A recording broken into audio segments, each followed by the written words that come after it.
Biz АТР каналы янында булган хәбәрләрне бик бурчу белән кабул итеп алдык. Чөнки без беләбез, менә 1 ел элек канун кабул ителгән иде, федераль закон кабул ителгән иде. Аның буенча кабель телеканалларына реклама бирү тыелган иде.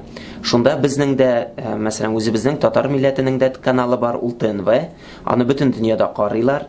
Һәм аның алга таба эшләве шигасына куелды. Бу федераль закон кабул ителгәннән соң шунда Татарстан хөкүмәте дә, татар халкы да, иҗтимагый оешмаларда бергә берләшеп, аны яклап шушы федераль законга үз фикерләрен белдергән иде.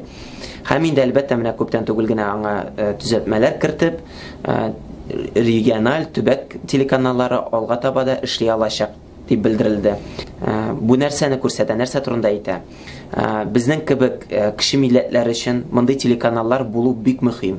Бу безнең тарихыбызны, үз аңыбызны саклап калыр өчен бик мөһим инструмент. Әгәр дә ул юк икән, бу милләтнең киләчәге шигастында кала. Бу милләт бик зәгыйф була. Шуңа күрә дә АТРның ябылуына без каршы. АТР телеканалы алга таба да яшәргә тиеш, эшләргә тиеш. Без аның вәкилләрен, анда эшләүче журналистларны һәр даим үзебезнең форумга чакырып, Татарстанда кабул итеп тордык, якын аралаштык алар белән. Шуңа күрә бөтен дөнья татар яшьләре форумы исеменнән без АТР телеканалын ябылуын теләмәс идек, аның алга таба да эшләвен хуплыйбыз.